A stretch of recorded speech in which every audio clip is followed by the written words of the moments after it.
प्यारे बच्चे, नवजीवन inter college Paterwa में जो कक्षा 11 में बच्चे एडमिशन कराए हैं बायोलॉजी से, उस बायोलॉजी में जितने बच्चे एडमिशन कराए हैं तो मैं बायोलॉजी के अध्यापक हूँ यहाँ के।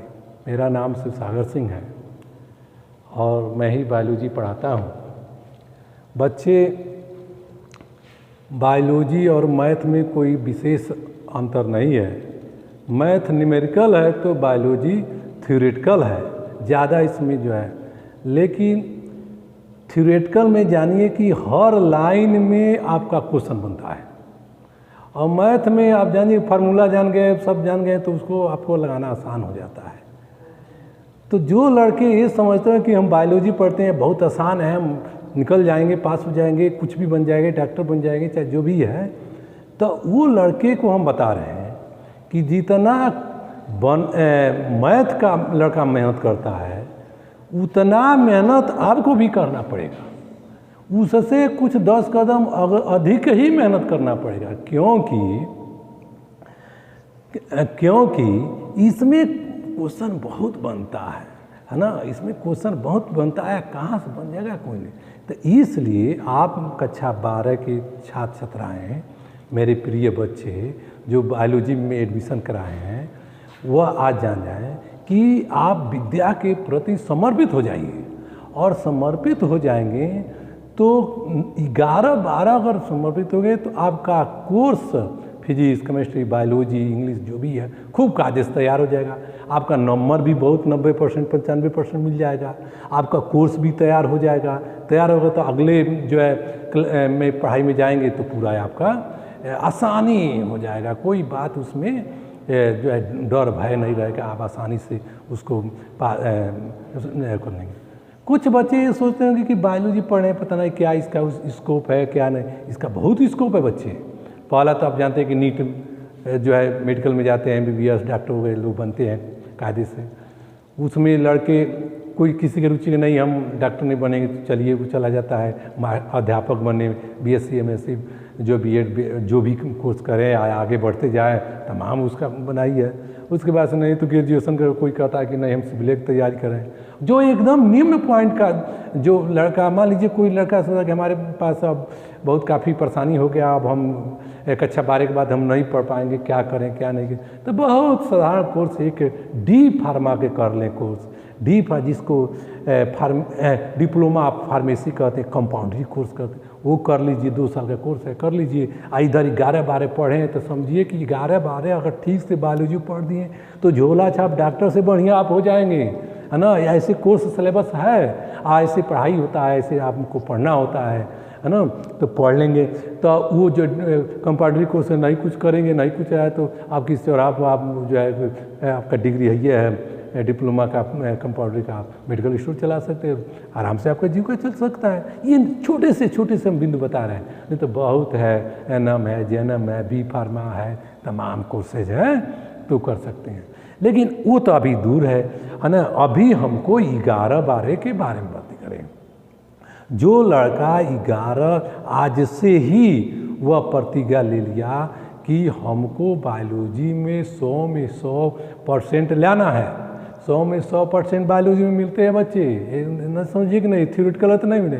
आज ऐसे ऑब्जेक्टिकल और अतिलोकतरी क्वेश्चन बन रहा है कि वो कहीं काटने की नौकते नहीं आ रहा है। बशर्ते आपका जो है लिखावट बढ़िया हो, आपका स्पेलिंग बढ़िया हो, आपका मंत्राएँ बढ़िया हो, ठीक ठाक हो, ये नहीं कि उसमें गलत, तो आप एकदम जो है अच्छा नंबर पाएँ। प्यारे बच्चे, आप बायोलॉजी में किताब जो है NCERT वगैरह का जो लगा है तब तक ले लीजिए, साइड बुक से भी आप ले लीजिएगा।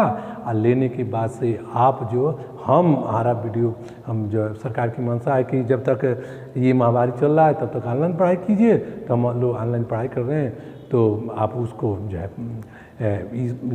ऑनलाइन पढ़िए। आप पढ़ने के बाद उस चैप्टर को निकालिए और चैप्टर को 1 बार 2 बार उस टॉपिक को पढ़िए। हमारा जो है वो ये पढ़िए और हम बताए रहेंगे उसको कायदे सुनकर उस चैप्टर पढ़ेंगे तो आपको बहुत आसान लगेगा, बहुत आसान हो जाएगा, है ना। आसान होगा। और नोट बनाइए, नोट जरूर बनाइए, है ना, कि नोट बनाएंगे तो आपको ये पूरा दिमाग बैठता जाता है। जब नोट बनाते हैं तो दिमाग एकाग्र हो जाता है और उसमें लिखते हम लोग चले जाते हैं। तो प्यारे बच्चे, आप सभी लोग एक कापी खरीद लीजिएगा, मोटी कापी खरीदिएगा, क्योंकि बायोलॉजी में बहुत ज़्यादा लिखना होता है। अब बहुत से लड़के ये थे कि बायोलॉजी में तो फिगर उगर बनाना, तो कुछ लड़के मन नहीं लगाते फिगर। देखो, काम काम को सिखाता है। जितना ही बार फिगर तुम पहले भी बनाओ, फिगर गलती होगा। जैसे मान लो कि आप अमीबा का ही फिगर बना ली, अमीबा का आकार अनियमित है, उनका कोई निश्चित आकार नहीं है, तो ये इस तरह पहला बार आप जो है बना दिए, तो बना दिए तो कह रहे नहीं हम और इससे बढ़िया बनाना चाहते हैं, तो और इससे जो है सुंदर शकुन बनाई। तो ऐसे करके आप जितना ही उसको रिपीट करेंगे, जितना ही अनुभव करेंगे, तो उतना ही धीरे धीरे मन लगता जाएगा और फिगर आप सुंदर से सुंदर बनाते चले जाएंगे।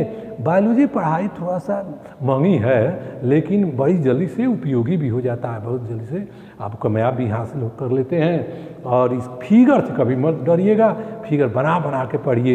जैसे अभी हम कह दिए कि स्लीपर जंतु के नाम बताइए, तो स्लीपर जंतु जैसे आप 9 में भी पढ़े हैं, 10 में तो नहीं पढ़े, 9 में पढ़े हैं। स्लीपर जंतु ऐसे चप्पल के सोल के समान, आप चप्पल ही के बनाते बनाते आपके दिमाग में आगे स्लीपर तो हम चप्पल, कोई पूछे स्लीपर जंतु का नाम बताए, कहे पैरामीशियम है, पैरामीशियम है, समझ गए बच्चे। तो ये ऐसे, तो बायोलॉजी में पहले हमको क्या पढ़ना है, तो उसका क्लासिफिकेशन पढ़ना है, वर्गीकरण पढ़ना है ना।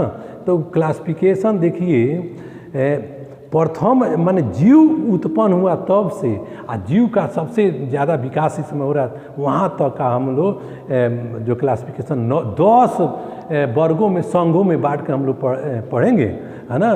जैसे आपको हम बता दे रहे हैं कि प्रोटोजोआ संघ है, उसके बाद से सिलेंटेटा संघ है, प्लेटीहेल्मिन्थेस संघ है, पोरीफेरा संघ है, मोलस्का संघ है, एनेलिडा संघ है, इकाइनोडर्मेटा संघ है, आर्थ्रोपोडा संघ है, तब लास्ट में जाकर कार्डेटा संघ है। जब इसको हम शुरू करेंगे बताएंगे तो क्रमशः विकास होते हुए आज आपको ये बता दे रहे हैं कि जीव क्या है। जीव क्या है, बड़े लोग पूछते हैं कि जीव किसे कहते हैं, तो जीव के बारे में जान लें। जिसमें शोषण होता है, जिसमें प्रजनन होता है, जिसमें पोषण होता है, जिसमें गति होता है, जिसमें उपापचय क्रिया होता है, उत्सर्जन होता है, 7 क्रियाएं हैं, जिसमें ये 7 क्रियाएं हैं, शोषण हो, प्रजनन हो, उत्सर्जन हो, पोषण हो, है ना, उपापचय क्रिया हो, तो ये सब क्रियाएं जिसमें उसे हम क्या कहेंगे कि जीव कहेंगे। ये काम पेड़ पौधों में भी होता है, ये काम जंतुओं में भी होता है। पेड़ पौधे गति तो नहीं करते, कुछ पौधे गति भी करते हैं। क्लेमाइडोमोनास का नाम आप सवाल में सुने होंगे, क्लेमाइडोमोनास कारा, ये गति करने वाले पौधा है ना। तो इस पर आप ध्यान दीजिएगा। अब जीव को पोषण के आधार पर 2 भागों में बांट दिया गया है, एक जंतु विज्ञान और एक वनस्पति। पहले जीव विज्ञान की परिभाषा जान जाइए।